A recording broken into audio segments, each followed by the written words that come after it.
So at the present time, we're confronted by many things that we can't control. And with the COVID-19 virus at peak flight, there's a lot of upheaval there. And when we are exposed to things we can't control, there's overwhelm that comes in, there's fear, there's frustration and stress. Or you just watch the news, talk to many people, listen to authority, and you're led to believe that all is lost. Well, and even level-headed, intelligent people are making irrational decisions. So let's just focus on that which we can control. This is a place where those who suspect they're innately wise, brilliant and powerful come to learn how to transform their lives, one cognition, one realization, and one blinding flash of the obvious at a time. We are the innovators, the record breakers, the world makers and creators of all kinds. We supersede the suppressive worldview of mass ignorance and awaken the strength within. We are waking up to our innate secrets. My name is Dr. Mark Postles and welcome to the Innate Secrets podcast. So you can control you. In fact, it's the only thing you can really control. And this is a time to activate the part of you that will be seeing you through into a higher level of function in this state of confusion and this state of not knowing. So it's time then to activate your quadrant 1 and 4 parts so that they overrule some of the noisy, fear-driven, survival-related quadrant 2 and 3 parts. Now, there's great value in quadrant 2 and 3, don't get me wrong, and it's a contextual thing. So this particular context, it's important to fire up that quadrant 1 and that quadrant 4 to allow ourselves to have a clear way forward.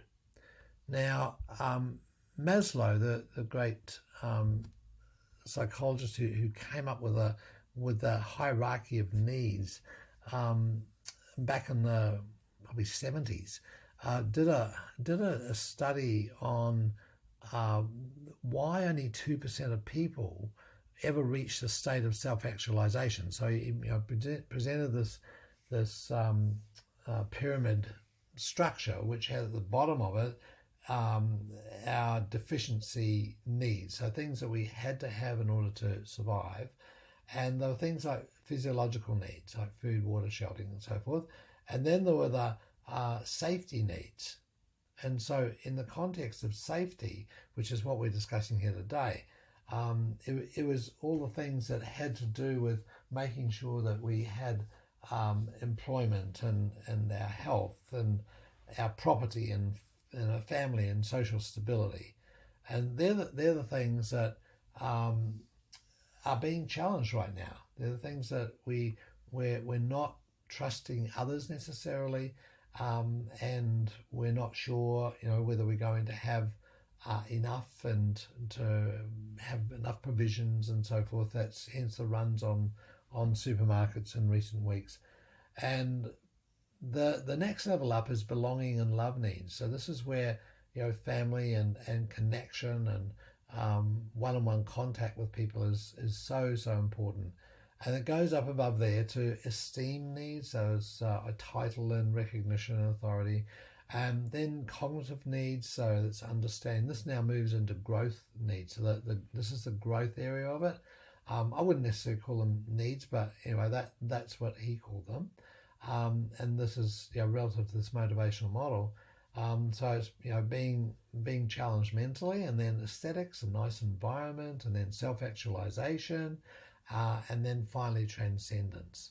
Now, self-actualization is considered to be one of the epitomes there, and transcendence is something that only maybe a very, very few people achieve. But self-actualization, as he said, is only about 2% of people.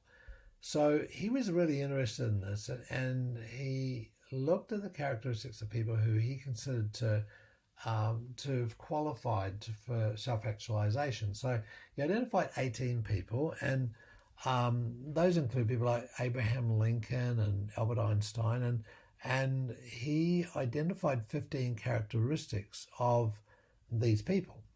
So I thought I'd just go through these and just look at them in the context of quadrant 1, 2, 3, and 4. And what we find is that they come out and by almost without exception into that quadrant 1 and 4 components of function. It's the prefrontal cortex, it's the forebrain, and it's that trusting, big picture oriented part of us. So looking at that, then to number them off from 1 through 15, they perceive reality efficiently and can tolerate uncertainty. So in other words, they can see the meta view, the view from above, and can tolerate differences and expectations that aren't being met and the not known and uncertainty. So it's in fact it's where they do their best work. That part of you that then number 2 is to accept themselves or yourself and others for what they are, and not try to make others what you think they should be. To allow yourself to accept that everyone's different and people have different viewpoints. Number 3 is spontaneous in thought and action. So, the frontal part moves very quickly, and as compared to the basilar areas. Basilar areas have to consider things and get agreement and take time over it. Whereas, it's a kinesthetic process. Whereas this forebrain is intuitive, and so it just picks it up and is willing to make the mind up quickly and change it slowly.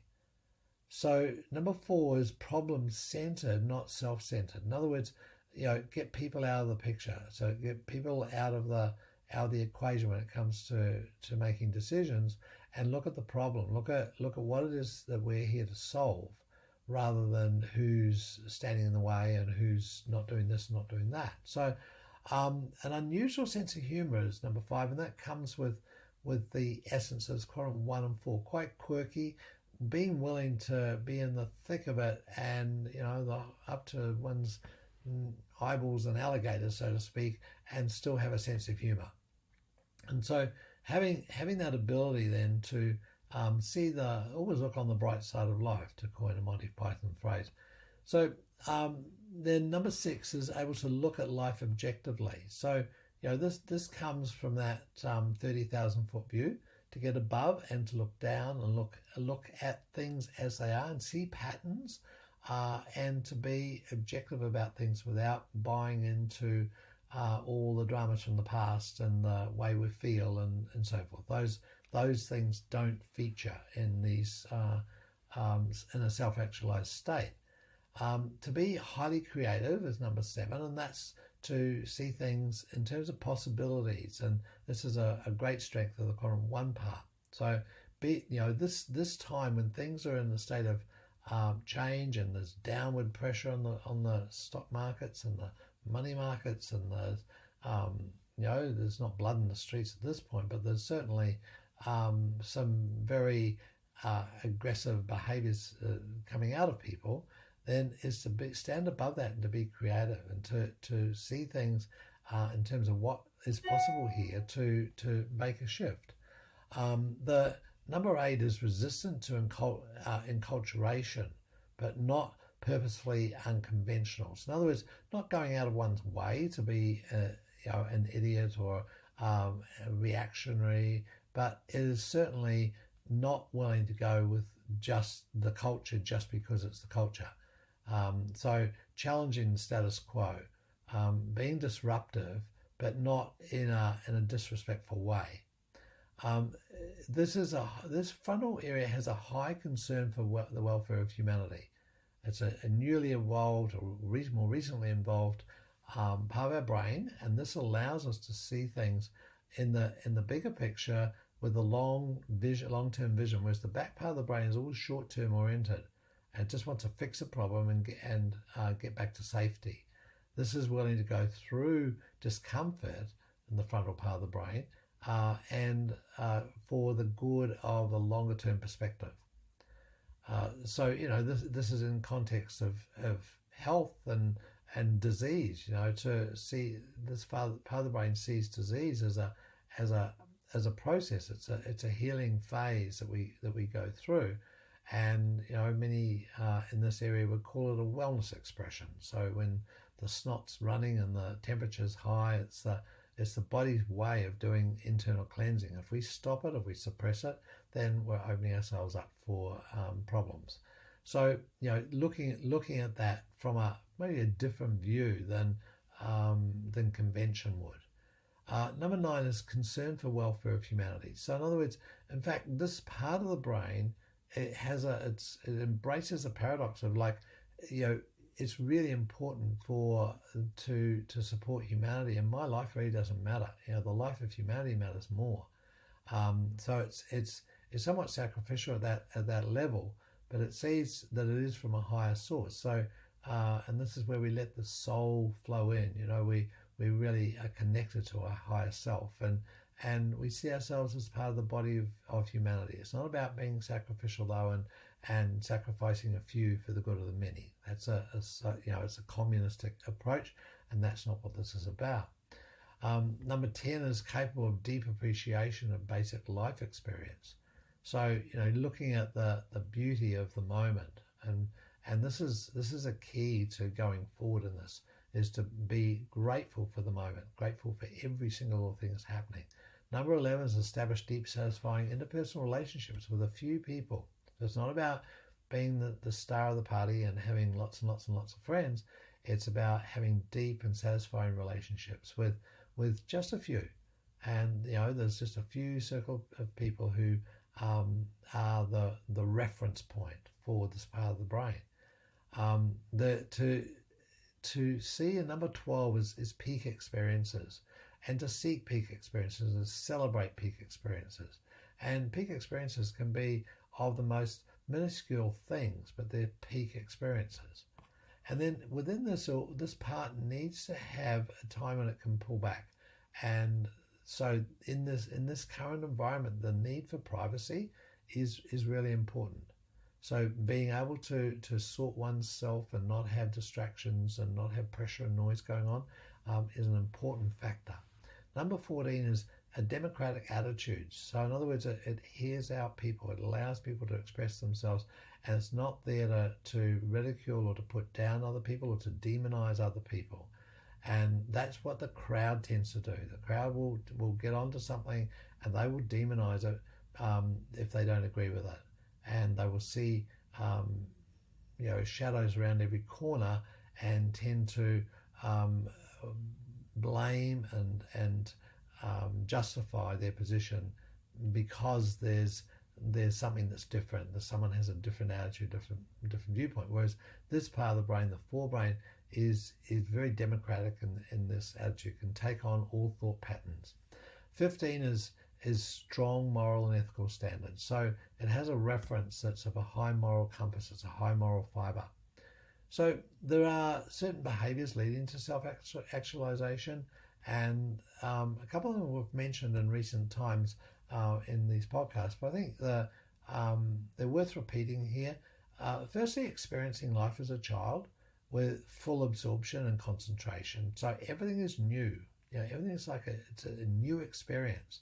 And some of the most interesting people I know, and some of the most intelligent and well-qualified people I know, have this huge appetite for seeing things with the new eyes. Everything is wow, this is amazing. It's a state that I think is called neoteny. The second one is trying new things instead of sticking to safe paths. And this is a time right now where we're being tested on that one. We have to try new things, and we can't just do what we've always done. And this is what really upsets a lot of people if they're bound in their quadrant 2 and 3. Listening to your own feelings and evaluating experiences instead of the voice of tradition, authority, or the majority. So, sometimes we tend to be insular in our viewpoint and not include all viewpoints or all experiences. So, being willing to engage in the wisdom that's all around us. And then the next one is avoiding pretense or game playing and being honest. Just saying it for what it is. And this is a part that can get um, this person into trouble. When we're in this state, we're just willing to say it as we see it. And the second last one is being prepared to be unpopular if your views do not coincide with those of the majority. And so if you have an alternate view, and particularly at a time when there's uncertainty, it's not accepted very well by the majority. So it's just about being aware of that and look at where you aren't prepared to open your mouth on things, and ask yourself whether that is something which maybe can be modified so that you can get your message across and be heard, but without having to be right. And actually, there's a couple others. There's taking responsibility and working hard, and this is like, if something's going on, claim it as yours, and you have a responsibility for it. And at the same time, work really hard, but still don't be responsible for the outcomes. In other words, be really responsible for the activity that you do, the work that you do, the input you do. But when it comes to the outcomes, you do the best you can, and that is all you can do. And particularly if it involves other people, then that's all you can do. If it involves yourself, you then go back and you take responsibility and you work on it again and look at the outcome once again. But it's like the outcome is something that is always moving, and looking at it and being fully responsible for it and then taking it on yourself is not a useful thing either. So when people are doing this high level, they don't take that. They just look at the results and say, okay, what can we do better? And the last one is trying to identify your defenses and have the courage to give them up. And this is a critical part here, is just to be able to look at where we're pushing back, whether we're not absorbing our ideas and our process, which will be the Quadrant 2 part, and have the courage to give those up. The old beliefs, the old behaviors, things that have worked in the past and we keep doing but they're not working now, that sort of process, it's within all of us, and that's part of the challenge of life, is to re-enculturate ourselves, to be able to be flexible and pliable and self-actualized and ultimately transcend. So you can control you. And this is a time, in this uncertain time, to activate your Quadrant 1 and 4 over the Quadrant 2 and 3. It's time to let the soul in. It's time to trust your intuition, not your fear-based instincts. And it's time to be mindful and being one with all, and be grateful. So, things that may help in this area, and we'll cover some of these in future episodes, but meditation is massive. It's such an important part of our emotional mental state. And exercise, being able to get out and do some exercise that causes the blood to circulate faster and the breath to work faster and so forth. And then engage with people in meaningful discussions, find intelligent discussions about concepts rather than about people. And then look at your life as a dynamic, and it constantly needs to be tweaked. Movement is critical, as chiropractic is an integral part of optimizing movement. I'd suggest making sure you get a chiropractic check on a regular basis, not for anything in terms of diseases, just to make sure that you get adequate movement into your system and your nerve system is functioning to the best of its ability. So we're doing a free challenge this week that I'd love for you to come along. If you're getting this in the week of the 23rd of March, then go on over to the Align Your Action Challenge. If you have a look at https :// innate brilliance, in8brilliance.com / aligned action challenge. Now I'll put this in the footnotes, but it's 5 days where we're giving you the opportunity to identify where you are in and out of alignment, and This is a great time when you're sort of maybe in lockdown, you may be in a slower time. We look at where you're evolving and where you are congruent and where you're not. And so go to the Aligned Action Challenge and work on the things that you can control. I'll catch you on the next podcast. Bye.